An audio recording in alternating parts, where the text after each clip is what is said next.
గాయత్రి వంటింటికి స్వాగతం. ఇక్కడ నేను చూపించబోయే వంటని మీరు కూడా చేసి మీ ఫ్యామిలీ మెంబర్స్తో రుచి చూసి ఎంజాయ్ చేస్తారని ఆశిస్తాను. ఈ వంటలపై మీ అభిప్రాయాలు, ప్రశ్నలు నాకు gayatri@gayatrivantillu.com ద్వారా తెలియపరచగలరు. ఈరోజు గాయత్రి వంటింట్లో ఆనియన్ రైతా తయారు చేయడం నేర్చుకుందాం.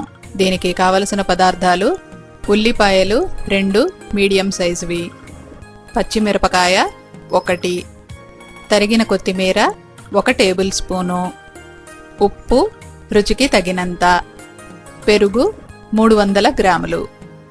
ఇప్పుడు ఈ రైతా తయారు చేసుకునే విధానాన్ని చూద్దాం. ముందుగా పచ్చిమిరపకాయని తీసుకుని శుభ్రంగా కడిగి వీలైనంత సన్నగా తరుక్కోండి. పంటి కింద పడ్డప్పుడు చుర్రుమనకూడదనమాట. ఆ రకంగా సన్నగా తరుక్కుని పెట్టుకోవాలి. ఉల్లిపాయల్ని తీసుకుని వాటి పై పెచ్చులు తీయండి. ఇప్పుడు ఒక థిన్ స్లైసర్ ఏదైనా తీసుకుని వీటిని వీలైనంత సన్నగా కట్ చేసుకోండి. ఈ ఆనియన్ రైతా రుచిగా ఉండాలన్నా, చూడటానికి బాగుండాలన్నా ఉల్లిపాయల్ని వీలైనంత సన్నగా తరుక్కోవటం ముఖ్యం. ఇప్పుడు ఈ పెరుగుని విస్క్తో బీట్ చేసుకోవాలన్నమాట. పెరుగుని ఉండలు అవి లేకుండా స్మూత్ అయ్యేటట్టుగా బీట్ చేసుకుని దాంట్లో ఈ తరిగిన ఉల్లిపాయల్ని వేసుకోండి. ఈ ఉల్లిపాయలన్నీ వేసుకున్న తర్వాత సన్నగా తరుక్కున్న పచ్చిమిరపకాయను కూడా ఇందులో వేయండి. అలాగే దీనికి సరిపడా ఉప్పు వేసుకోండి. చివరిగా కొత్తిమీరలో సహం ఇందులో వేసుకుని ఇవన్నీను ఒక స్పూన్ తీసుకుని చక్కగా కలపండి. ఇలా కలుపుకుంటే ఆనియన్ రైతా తయారైంది. దీనిపైన సన్నగా తరిగిన కొత్తిమీరతో గార్నిష్ చేసుకుని సర్వ్ చేసుకోండి.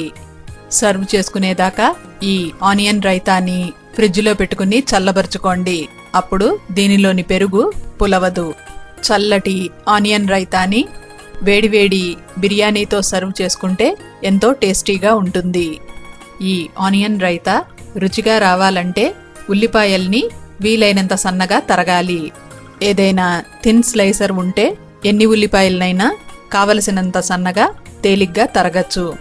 ఈ రైతాని తయారు చేసుకోవటం ఎంతో తేలిక కదూ. ఈ మూవీ క్లిప్ ద్వారా ఈ రెసిపీని మీరు తయారు చేసుకుని మంచి బిర్యానీతో సర్వ్ చేస్తారని ఆశిస్తాను. ఈ రెసిపీకి సంబంధించిన డీటెయిల్డ్ డిస్క్రిప్షన్, టిప్స్ మీరు నా వెబ్సైట్లో చూడగలరు. ఇలాంటి మరెన్నో వంటలని మీరు నా వెబ్సైట్ gayatrivantillu.comలో చూడగలరు.